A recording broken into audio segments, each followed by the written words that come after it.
Saat ada sebagian kepala daerah yang marah-marah karena fasilitas umum rusak akibat demo ricuh, ada sebagian yang merasa biasa-biasa saja.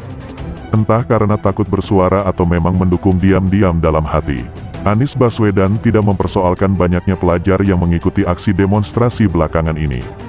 Bahkan menurutnya anak yang peduli dengan permasalahan bangsa adalah hal yang bagus.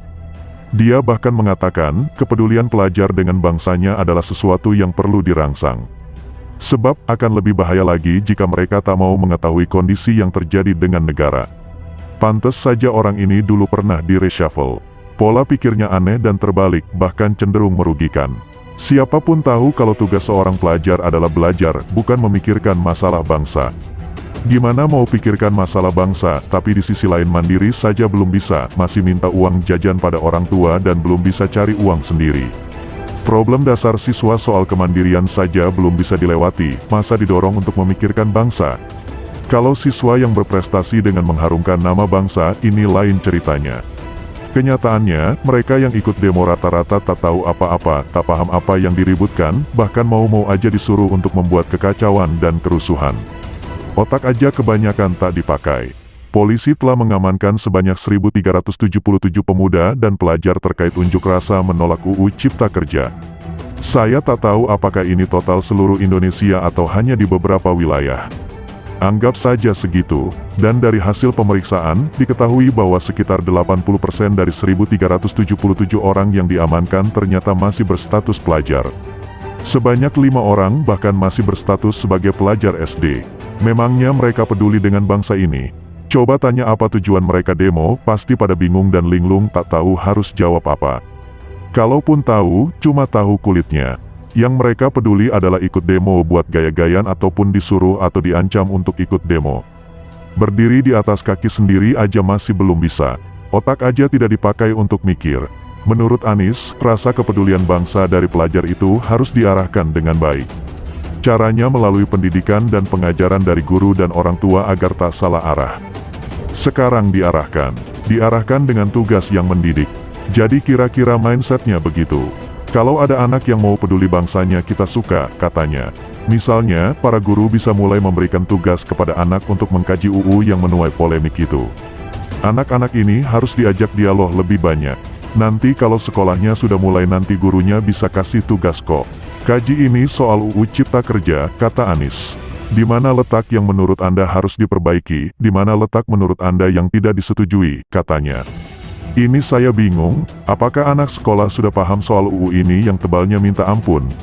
Setahu saya, di sekolah paling hanya belajar sekilas soal prosedur mengesahkan UU dari RUU. Tugas dan wewenang lembaga negara dan sejenisnya. Itu ada di pelajaran pendidikan kewarganegaraan. Lucu aja anak sekolah disuruh mengkaji UU Cipta Kerja yang rumit dan kompleks. Anies mungkin merasa anak sekolah ini khusus belajar hukum doang di sekolah. Ini adalah bahasan mahasiswa khusus jurusan hukum atau sejenisnya.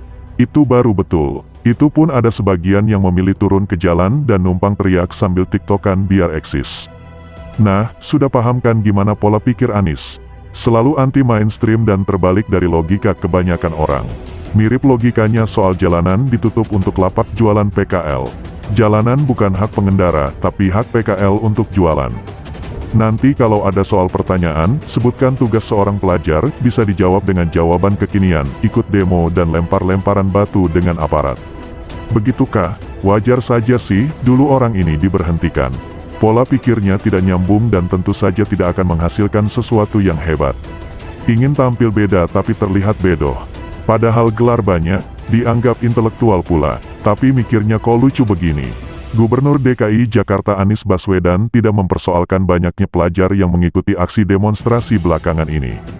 Bahkan menurutnya anak yang peduli dengan permasalahan bangsa adalah hal yang bagus. Anies bahkan mengatakan, kepedulian pelajar dengan bangsanya adalah sesuatu yang perlu dirangsang.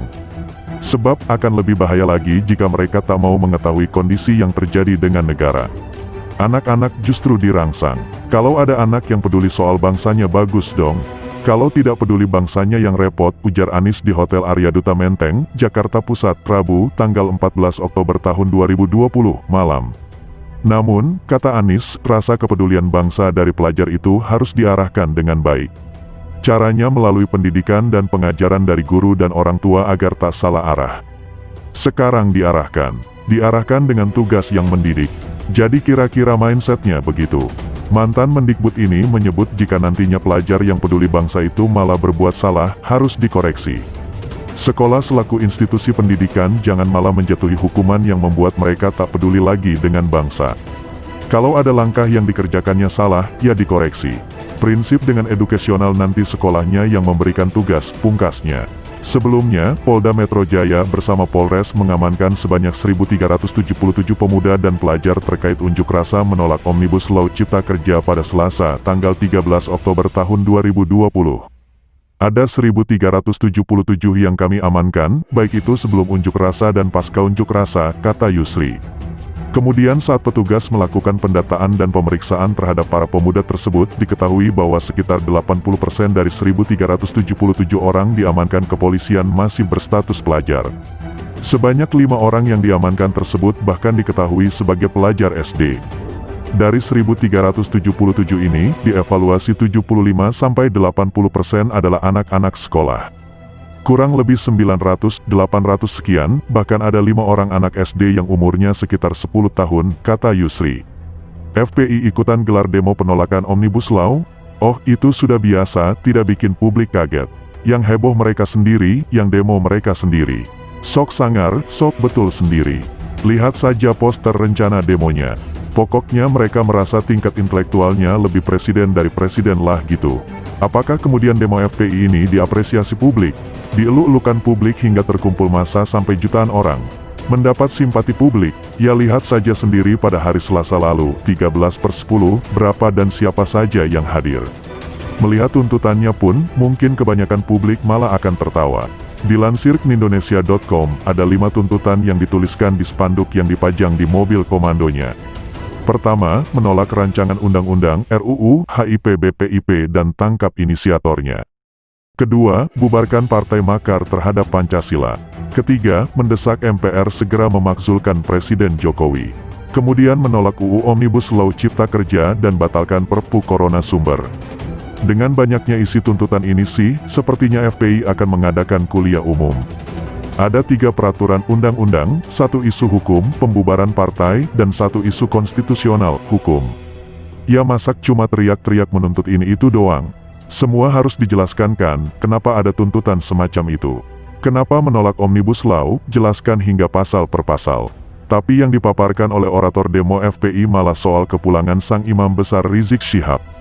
Lo, adalah ketum FPI Kiai Haji Ahmad Sabri Lubis yang berorasi soal kepulangan Rizik.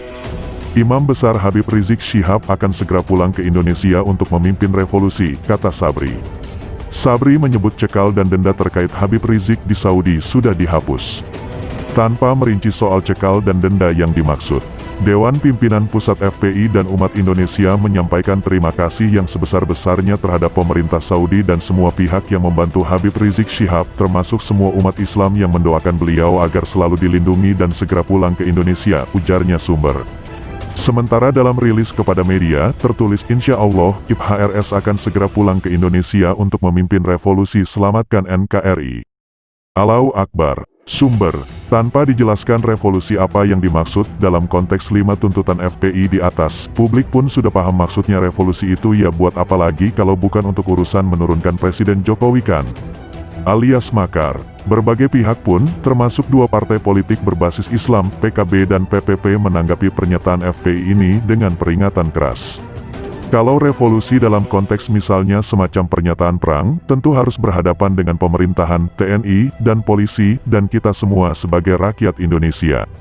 Karena bagi kami, tidak ada masalah hari ini, bangsa kita nggak ada masalah, bahwa ada dinamika-dinamika politik yang terjadi saya kira hal-hal yang wajar, ujar anggota Komisi I DPR RI FPKB Abdul Qadir Karding.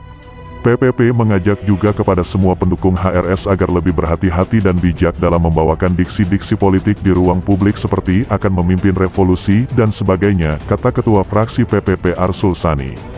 Karena diksi tersebut dapat ditafsirkan sebagai perbuatan tindak pidana yang melawan pemerintahan saat ini sumber.